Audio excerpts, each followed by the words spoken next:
Recording. C1 + 2 C2 + 3 C3 plus क्या है आपके, अभी इससे पहले क्या क्या हुआ है वो देख लीजिए आप। रिकॉर्डिंग में तो क्या है नहीं, चलिए बिल्कुल है ना, एक बार मैं दिखा देता हूं मैंने क्या क्या किया है।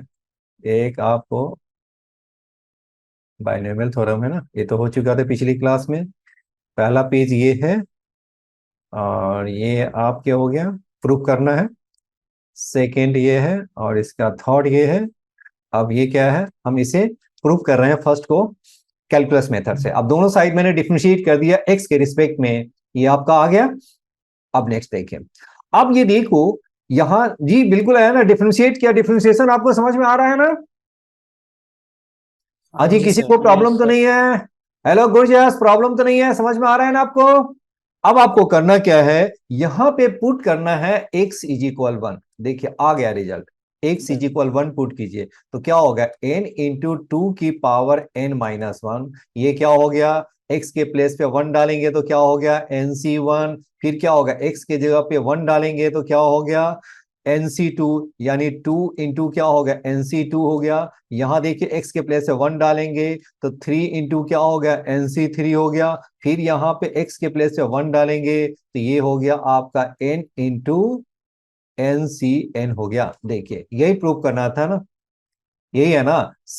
C1 हो गया, 2C2 + 3C3 हो गया, प्लस NCN हो गया। तो ये आपका कितना, n इंटू 2 की पावर n-1 हो गया। तो देख लिया आपने कि हम कैलकुलस के मेथड से भी हम इसे सॉल्व कर सकते हैं हम। चलिए अब हम दूसरा देखते हैं। जी समझ, हेलो हरगुन, समझ में आया आपको? हेलो हरगुन, लगता है प्रॉब्लम आ रही है। नहीं सर, समझ आ गया। आज ठीक है, ठीक है, ओके ओके। अब ये नेक्स्ट हम देखते हैं। अब देखो, अब हम करते हैं नेक्स्ट क्वेश्चन, कौन सा एक और है मेरे पास, चलिए। अब ये देखिए, इसे हम सिंपल मेथड से भी करेंगे और कैलकुलस मेथड से भी करेंगे। एक हम क्वेश्चन है, मैं लिख रहा हूं, C1/2 प्लस क्या हो गया आपका, ओ ये तो मुश्किल आ गया। चलो ठीक है, अब आ गया तो आ गया। C1 है, C3 क्या हो गया आपका, 4 हो गया। फिर बताइए कितना हो गया, C0 प्लस क्या हो गया, C1/2 है। फिर क्या है, C2/3 है। और ये क्या है आपका, Cn अपॉन क्या है, n+1। और दिस इज इक्वल टू क्या हो गया, 2 की पावर n+1 और -1 अपॉन क्या है, n+1 है। जी प्रूव करना है आपको, प्रूव दैट, ये है आपका फोर्थ पॉइंट। अब ये देखिए, अब इसे हम दोनों मेथड से सॉल्व करेंगे। आप एक कैलकुलस मेथड से भी करेंगे और एक नॉर्मल मेथड से भी करें, जैसे पहले मैंने किया था उसे समेशन के मेथड से। अब ये देखिए, इसे हम सिग्मा के फॉर्म में कैसे लिख सकते हैं, जी बताइए तो। अगर हम यहाँ पे एनसी है तो क्या लिखा है, एनसी आर है तो ये क्या हो गया, r+1। और r = 0 से लेकर के n तक जी लिख सकते हैं। क्योंकि देखिए Cn/r+n+1 है, तो आप इसी को देख करके भी आप है ना, इसकी वैल्यू है ना सिग्मा में आप डाल सकते हैं। तो NCR हो गया अपॉन हो गया r+1, r = 0 से n। देखिए 0 डालेंगे तो क्या हो गया, NC0/0+1। तो NC0 क्या हो गया, अपॉन 0+1 तो 1 हो गया। 1 डालेंगे तो क्या होगा, NC1 अपॉन क्या होगा, 1+1 2 हो गया। फिर आप 2 डालेंगे तो NC2 और 2+1 3 हो गया। जी यहां तक ठीक है। अब यहां देखिए, अब आपको मैं यहां पे क्या लिख रहा हूं वो देखिए, आपको NCR है और ये क्या है आपका r+1 है। ये आपका क्या है, 1/r+1 है, इंटू NCR है। तो इसे हम कैसे लिख सकते हैं, अब ये देखिए, इसे आपको मैं दिखाऊं आपको। ऊपर नीचे आपको क्या करना है, n+1 से मल्टीप्लाई करना है। नीचे n+1 और ऊपर क्या हो गया, n+1 अपॉन r+1। और ये देखिए क्या हो गया, NCR आ गया। ये मैंने क्या किया वो देखिए आप, ऊपर नीचे n+1, ऊपर नीचे n+1 से मल्टीप्लाई किया तो क्या हो गया, नीचे है n+1 और ऊपर है n+1। और ये बताओ इसे हम क्या लिख सकते हैं, इसे हम क्या लिख सकते हैं, 1/n+1। इसे आप बताइए क्या होगा, n+1 CR+1 लिख सकते हैं। हेलो गुनीश, फिर इसे ओपन करेंगे तो हाँ यही जी सर। रहेगा, ठीक है ना। अब आप चाहे तो इसे आप डायरेक्ट भी लिख सकते हैं, ये एज ए फॉर्मूला भी है, वो आपको किस जगह पर आपको डायरेक्ट फॉर्मूला भी होगा। अब आपको देखिए प्रैक्टिस हो जाएगा तो इसे आप डायरेक्ट लिख सकते हैं। 1/n+1 है तो क्या लिखेंगे, n+1 CR+1 1/n+1।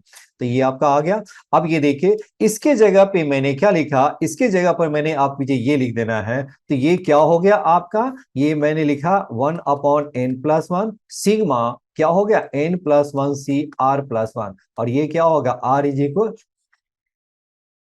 Sorry, R = 0 to n आ गया। अब ये देखिए 1/n+1, सिग्मा की वैल्यू बताइए क्या होगा, जब ये डालेंगे तो कितना हो जाएगा, n+1 0 डालेंगे तो क्या होगा C1, फिर क्या होगा n+1 क्या होगा, 0 डाला तो 1, 1 डालेंगे तो क्या होगा C2, फिर बताइए क्या होगा n+1 क्या होगा C3, और डॉट डॉट कहां तक जाएगा ये आपके कहां तक जाएगा, ये आपके कहां तक जाएगा, लास्ट में कहां तक जाएगा n+1 और CN+1 आ गया। क्या आ गया, ये थोड़ा सा जगह कम लग रहा है, n+1 और CN+1 हो गया। जी देखिए, अब देखिए इसकी वैल्यू क्या होगा बताइए तो, n+1 C1, n+1 C2, n+1 C3 plus क्या होगा n+1 CN+1। और मैं पूछ रहा हूं किसे, हेलो गुरजस, यहां तक आपको समझ में आए हैं कि नहीं, नहीं समझ में आया है तो बताइए। ओके, माइक नहीं, चलो ठीक है, ओके, समझ में आ रहा है, ओके चलिए थैंक यू।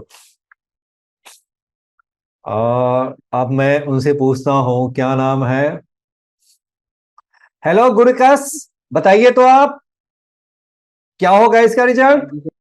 हेलो गुनीश बताइए, रिजल्ट बताइए। Sir 2 raised to the power n+1। 2 raised to the power n+1, अरे ये तो 0 से स्टार्ट होता तब ना लिखते। -1। जी वेरी गुड, यही चीज तो मैं जानना चाह रहा था, यही चीज तो मैंने आपको पहले बता रखा है, मैंने आपको यही चीज पहले बता दिया था ना। अब देखिए आ गया ना, बिल्कुल है, देखिए वही चीज है। अब क्योंकि मैंने प्लस किया है तो क्या करेंगे, माइनस भी करेंगे ना, तो n+1 C0 हो गया, और इसकी वैल्यू क्या हो गया, यहां तक हो गया 2n+1, और इसके जगह पे हो गया आपका 1। तो ये देखिए आपका आंसर हो गया। जी ठीक है। हाँ जी सर। हेलो गुनीश, समझ में आ रहा है। हाँ जी सर, मैंने हेलो देखा नहीं था। हरगुन, हरगुन, यस। जी बिल्कुल है ना। चलिए अब देखिए, अब इसे हम क्या है कि हम कैलकुलस वाले मेथड से हम कैसे करेंगे, आपको देखो।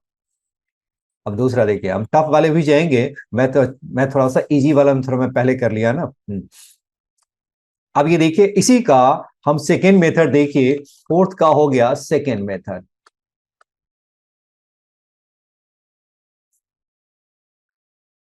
सेकेंड मेथड में आपका मैं क्वेश्चन मेरे पास क्या है, आपका क्या है C0 + C1/2, और ये क्या है C2/3, फिर क्या होगा C3/4, और ये प्लस क्या है आपका Cn/n+1 इज इक्वल हो गया आपका 2n+1 - 1 अपॉन क्या हो गया n+1। जी ठीक है। अब देखिए ये तो हो गया जो प्रूफ करना है, इसको हम सेकेंड मेथड से सॉल्व करते हैं। अब ये देखिए सॉल्यूशन, अब ये बताइए 1 + x⁴n क्या होता है, nc0 nc1x, फिर क्या होता है nc2x² nc3x3, और ये हो गया आपका ncnx⁴n हो गया। जी जी ठीक है यहां तक। Yes sir. चलिए अब यहां देखिए आपको इसे इंटीग्रेट कर देना है। अब ये integrating with respect to x है, तो आप जब इसे इंटीग्रेट करेंगे विद रिस्पेक्ट टू एक्स तो क्या होगा, अब आपको क्या कर लेना है 1 + x⁴n और 0 से 1, ध्यान में रखिए यही करना है आपको।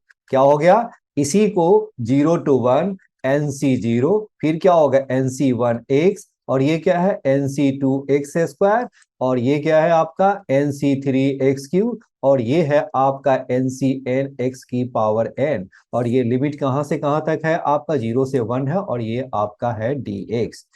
अब ये देखिए दोनों साइड आप इंटीग्रेट कीजिए, अब आपका रिजल्ट आ जाएगा। इसका इंटीग्रेशन बताइए क्या होगा, इसका इंटीग्रेशन देखिए क्या हो गया, 1 प्लस एक्स की पावर n प्लस 1 अपॉन क्या हो गया, n प्लस 1। लिमिट आपका कहां से है, 0 से 1। अब यहां भी देखिए क्या हो गया, NC0 का इंटीग्रेशन क्या हो गया, NC0 1 है तो क्या होगा, x हो गया। फिर क्या हो गया, NC1 x का इंटीग्रेशन क्या लिखेंगे, एक्स स्क्वायर बाई 2। फिर क्या हो गया, NC2 x क्यूब बाई क्या हो गया, 3। फिर क्या हो गया, NC4 x की पावर 4/4। और ये क्या हो गया आपका, NCn x की power n upon n plus 1 हो गया।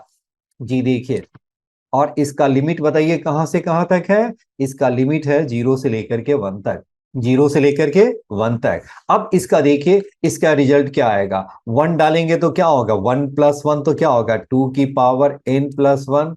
और ये क्या हो गया, 2 की power n plus 1 upon n plus 1। और माइनस 0 डालेंगे तो क्या हो गया, 1 अपॉन n प्लस 1।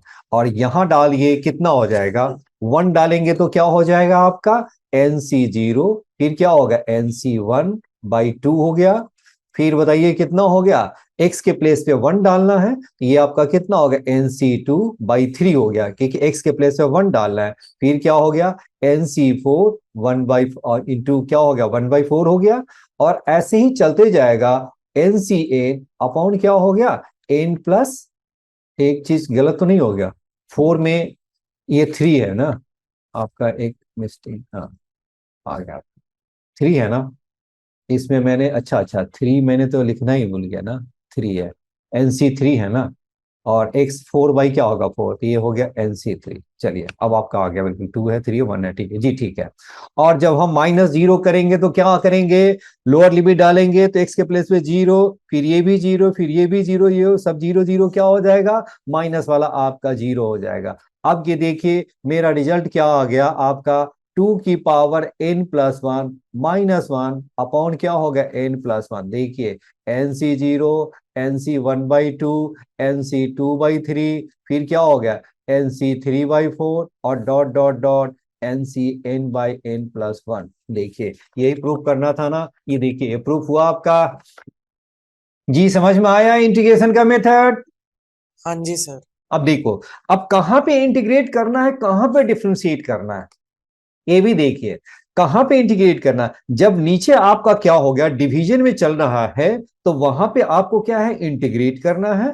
और जहां पे आपको मल्टीप्लीकेशन हो, जहां पे क्या हो, मल्टीप्लीकेशन हो, 3 1 है, 2C2 है, 3C3, कुछ ऐसा हो जो कि वो क्या एक ऑर्डर में चल रहा हो, तो इसका मीनिंग है कि वहां पे आपको डिफरेंशिएट करना है। क्योंकि डिफरेंशिएशन में क्या हो, एक्स स्क्वायर का 2x हो गया, एक्स क्यूब का क्या होगा, 3x²। तो जब मल्टीप्लीकेशन है तो डिफरेंशिएट करना है, और जब वो इंटीग्रेट कब है, जब डिवीजन में है तो मुझे इंटीग्रेट करना है। जी ठीक है। अब ये देखिए, ये टाइप मैंने एक थोड़ी सी ब्रीफ मैंने बता दिया। टफ क्वेश्चन हम करेंगे थोड़ी बाद में करेंगे, मैंने आपको एक मैंने ब्रीफ में बता दिया कि कैसे हम प्रूफ करते हैं इसे। चलिए अब हम करते हैं एक दूसरा टाइप ऑफ क्वेश्चन करते हैं। सर जी बोलिए। सर ऐसे प्रूव करने वाले क्वेश्चन आएंगे? नहीं नहीं, टफ क्वेश्चन जो आते हैं ना, तो आपको ये कंसेप्ट आने चाहिए ना। ओके वहां पे देखिए इन वाला नहीं रहेगा, वो दूसरा रहेगा। वो पूछेगा, कैसे पूछेगा, वो बिल्कुल है ना, वो उसका काम है पूछना। कभी कभी है ना इसका रिजल्ट ही डाल देगा, क्या करेगा वो। अब ये का दिस इज इक्वल क्या होगा, इसमें कई सारे आंसर देंगे, तो आपको आता है तो ऐसे भी निकाल सकते हैं। वैसे निकालने का और भी कई ट्रिक है, बिल्कुल है ना। अभी जो मेन जो स्टैंडर्ड मेथड है आपका यही है वो। अब ये क्या है कि ये रिजल्ट रहेगा, इसमें से 4 ऑप्शन ऐसे ही रहेगा, n × 2 की पावर n, n × 2 की पावर n प्लस 1, n × 2 की पावर n माइनस 1, कुछ ऐसे ही ऑप्शन देगा आपको। तो आपको आना चाहिए ना, प्रूफ करने के लिए एक भी नहीं आते हैं, बिल्कुल है। चलिए अब आप देखिए, एक नया मैं पॉइंट है जो कि मैं बता रहा हूं। जी हम आगे के बढ़े। Yes sir. अब देखिए दूसरा टाइप देखिए, क्वेश्चन है, टाइप क्या है आपका, if NCA is equal NCB, then या तो क्या हो, A इज इक्वल B होगा, या सेकेंड क्या है, A plus B is equal N होगा। ध्यान में रखिए क्या है आपका, ए इज इक्वल बी हुआ, एनसी इज इक्वल एनसीबी है, यानी दोनों इक्वल हो सकता है या दोनों का सम क्या हो, एन के इक्वल हो। जैसे यहां पर देखिए, अगर वो इक्वल है तो ठीक है, और नहीं इक्वल है तो क्या होगा वो देखिए आप। नहीं इक्वल है तो देखिए क्या होता है, जैसे एनसीए है। अब ये देखिए, वैसे देखा जाए 20C3 को आपको पता है ना कैसे लिखते हैं, वहां एनसीआर को क्या लिखा आता है, NCR-1 लिखे थे, नहीं नहीं NC sorry N minus sorry, ये क्या हो गया आपका, ये हो गया N-R लिखे थे। और इसी पैटर्न पे मैंने आपको बताया था 20C क्या होगा, 20C आपका 17 है, तो हम क्या लिख सकते हैं, 20C3 लिख सकते हैं। अब ये देखो, वैसे देखा जाए तो 20C3 इज इक्वल 20C3 है, 20C3 इज इक्वल क्या होगा, 20C3 है। बट क्या होगा, अगर 20C17 इज इक्वल 20C3 है, तो ये देखो 17 और 3 इक्वल तो नहीं है, बट क्या होगा 17 प्लस 3 देखिए क्या होगा, n के इक्वल है। 17 प्लस 3 क्या हो गया, दोनों को ऐड करेंगे तो 20 के इक्वल हो गया, बिल्कुल। यहां भी देखिए r और n-r, इसको ऐड अप करेंगे तो क्या होगा, n के इक्वल होगा। तो यहां देखिए, तो दूसरा देखिए NCA, तो इसको बताइए, NCB को बताइए क्या ले, अगर इक्वल नहीं है तो क्या लिख सकते हैं, NC ये क्या हो गया आपका N-B है। अब ये दोनों को आपको देखिए क्या होगा, दोनों को आप इक्वल कर दीजिए, तो A इज इक्वल N-B, तो A plus B is equal N हो गया। आप जैसे याद रखें, यहां पर एक कंडीशन आपको ध्यान में रखना है, NCA इज इक्वल NCB है तो A इज इक्वल B होगा, या आपका क्या होगा, दोनों में से एक उसको होना होगा, बिल्कुल है, A plus B is equal N है, या तो A इज इक्वल बी हो या A plus B is equal N है। जैसे यहां पर क्या हो गया, 20C17 इज इक्वल 20C3 है, ये बताइए क्या होगा, 17 आपका 3 के इक्वल नहीं है, तो जब नहीं है तो क्या होगा, 17 प्लस 3 देखिए क्या होगा आपका 20 के इक्वल है। यहां भी देखिए आपका ये आपका फॉर्मूला हो गया। अब ये देखिए, इसी पैटर्न पे हम एक क्वेश्चन सॉल्व करते हैं, इसी पैटर्न पे एक हम क्वेश्चन हम सॉल्व करते हैं। देखिए मैं आपको क्वेश्चन दे रहा हूं,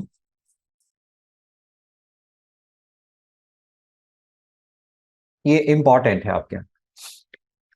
if in the expansion of, question is, देखिए क्वेश्चन है, if in the expansion of, in the expansion of 1 plus, ये आपका उस side, in the expansion of 1 plus x की power 43, the coefficient of,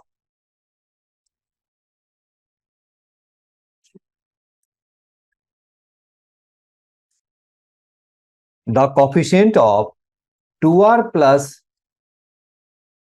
1s term is equal to the coefficient of, to the coefficient of r plus 2s term, then find r। तो r की value find करना है। देखिए अब ये बताओ, इसका कॉफिशिएंट बताइए क्या हो गया, 1 प्लस एक्स की पावर 43 है, तो कॉफिशिएंट बताइए क्या हो गया, कॉफिशिएंट ऑफ एक्स की पावर आर को क्या लिखते हैं, NCR लिखते हैं।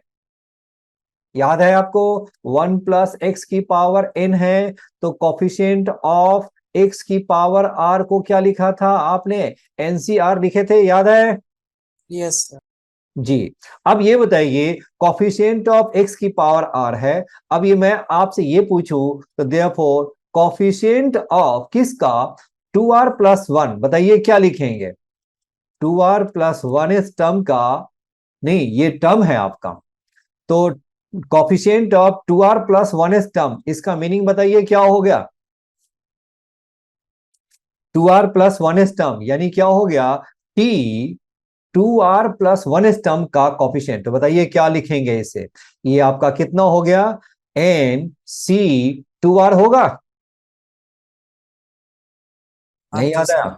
है, क्योंकि TR प्लस 1 में क्या होगा, NCR एक्स की पावर R आता है ना, तो ये आपका इतना हो गया। नेक्स्ट बताइए कॉफिशिएंट ऑफ किसका किसका कॉफिशिएंट चाहिए, r प्लस 2s टर्म का, r प्लस 2s टर्म का। बताइए क्या लिखेंगे आप, t r प्लस 2, बताइए तो क्या होगा आपका, NCR+1। NCR प्लस 1 हो गया जी, ठीक है। अब ये देखिए, तो अब आप बताइए क्या होगा इसका, तो इसका मीनिंग दोनों का कॉफिशिएंट इक्वल है, तो इसका मीनिंग बताइए क्या हो गया, दैट मीन्स क्या हो गया, ये दोनों का कॉफिशिएंट इक्वल है, तो इसका मीनिंग क्या हो गया, NC2R इज इक्वल क्या होगा, NCR प्लस 1 है, सही है ना। Coefficient of this and coefficient of this term और दिस टर्म आपके इक्वल है, तो ये आपका आ गया। तो बताइए आर की वैल्यू, एन बताओ कितना है, यहां पे एन बताइए कितना है, यहां पे एन है आपका 43, तो मैं इसको 43 कर ही देता हूं, ये कंफ्यूजन क्यों रहेगा आपके, यहां पे एन मेरा कितना हो गया 43 है, ये आपका 43 है, क्यों, क्योंकि एन मेरा यहां पर क्या है 43 है जी। अब बताइए, अब बताओ क्या होगा, पहला कंडीशन क्या हो गया, ए इज इक्वल बी, पहला कंडीशन क्या है, ए इज इक्वल बी, तो पहला कंडीशन है A is equal B, that means 2r is equal r plus 1, तो इसका मीनिंग क्या हो गया, r इज इक्वल 1 हो गया जी, समझ में आया। Yes sir. सेकंड कंडीशन बताइए क्या हो गया, सेकंड कंडीशन बताइए, कौन सा, हाँ जी गुरजस बताओ तो, सेकंड कंडीशन में a plus B is equal N, तो a plus B is equal N का मीनिंग क्या हो गया, 2r plus r plus 1 is equal 1 जी। गुरजस, सॉरी गुरजस तो आपके तो आवाज ही नहीं है, हाँ जी गुरजस आर की वैल्यू बताओ क्या होगा, हेलो गुरकस बताओ तो, हेलो गुरकस,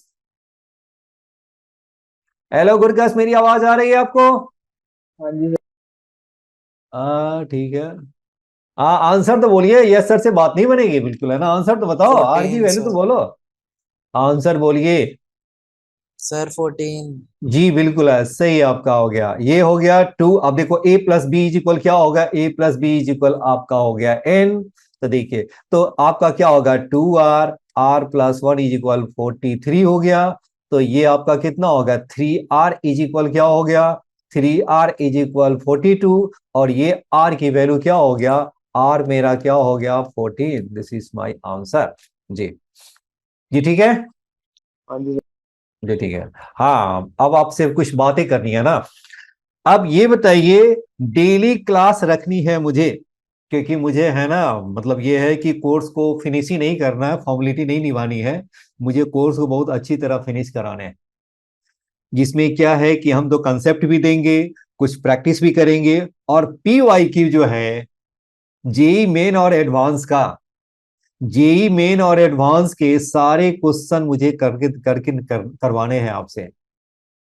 देखिए मैं आपको पहले बताऊं बिल्कुल है कि बिना पढ़े शॉर्टकट मेथड बात नहीं बनती कंपटीशन में। आप जो सोच रहे हैं, हम भी सोचे कि कुछ इंपॉर्टेंट चीज करा दे बात बन जाएगी, नहीं ये बात नहीं बनेगी बिल्कुल, है ना। चैप्टर पे बड़ी अच्छी कमांड चाहिए बिल्कुल, है ना, तभी अच्छे स्कोर हो सकते हैं बिल्कुल। आप शॉर्टकट हम चाहेंगे तो बात नहीं बनेगी आपको। अब इसीलिए अभी क्या है कि समर वेकेशन में है, तो समर वेकेशन में मैं चाहता हूं कि आपकी जो क्लास हो वो डेली हो। अब ये सेंटर पे यदि पॉसिबल होगा तो सेंटर पे, और जितना दिन मैं बिल्कुल पॉसिबल नहीं हो पाएगा वो उतनी दिन मैंने क्या है कि मैं ऑफ ऑनलाइन ही रखूंगा, ठीक है। ऑनलाइन लेने में भी अब मुझे कोई दिक्कत नहीं है, मैं भी उसका पेड वाला सिस्टम ले लिया है। अब ये चाहे अब जब मर्जी हो जितने घंटे पढ़ ले, और वो एक्चुअली है ना रिकनेक्ट करने की कोई जरूरत नहीं है। अब अब ये बताइए, नेक्स्ट क्लास से बताइए, आप आपका बताइए कौन सा टाइम रखें, हम 1.5 घंटे की क्लास रखें, क्योंकि 2 घंटे की क्लास रेगुलर क्लास बहुत लंबी हो जाती है वो, तो मैं बिल्कुल है ना मैं चाहता हूँ 1.5 आवर की जो क्लास है समर वैकेशन में, जब फिर जब ज्यादा दिक्कत लगे तो बिल्कुल है ना, जैसे 7 डेज है तो हम 5 से 6 डेज रख लें, अभी तो कोशिश करें कि सारे दिन ही रखें बिल्कुल, है ना। 1.5 आवर की क्लास डेली, उसमें क्या है कि हम कंसेप्ट ही बताएंगे आपको, क्या है कि जो असाइनमेंट देंगे उसमें से कुछ हम मार्क करेंगे, वो भी करके लाना है। अब जब ये असाइनमेंट कर लेंगे ना, आफ्टर असाइनमेंट, आफ्टर असाइनमेंट आपसे मैं क्या करवाऊंगा, आपसे फिर पीवाई क्यू, PYQ क्वेश्चन हम कहेंगे। जेई मेंस का भी कीजिए और जेई मेन भी हो गया और आपको एडवांस करना होगा। वो आपको है ना ज्यादा मुझे कराने की जरूरत नहीं है। उसका क्या है कि जेई मेन का देखो जितना मैंने थ्योरी दे दिया है ना, जितने कंसेप्ट दे दिया है ना, आपको ज्यादा परेशानी नहीं होगी, लेकिन वो आपको करना होगा।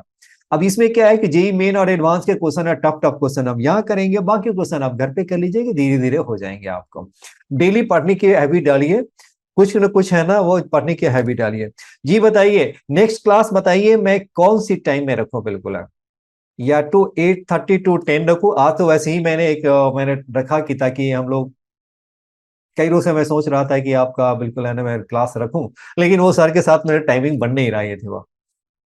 तो बताइए 8:30 टू 10 आपको ठीक लग रहा है? क्योंकि बहुत सारे बच्चों को बता रहे हैं कि मेरे 8:15 में मैं क्लास से फ्री होता हूँ, बिल्कुल है ना, कभी मैं 7 to 8 मेरा क्लास है। अब बताइए मैं तो रखूंगा कब, तो बिल्कुल है ना एक ही टाइम मुझे लगता है जो मैं आपको बिल्कुल है ना विदाउट इंटरप्शन मैं आपको 8:30 to 10 दे सकता हूँ विदाउट इंटरप्शन। बताइए किसी को कोई दिक्कत है? और इस टाइम में कोई दिक्कत है, कुछ लग रहा है, कुछ आपको कंप्लेन है तो बताइए। हेलो गुनीश नहीं सर है कब सर कब अभी। होएगी क्लास? जी। सर कब कब होएगी क्लास?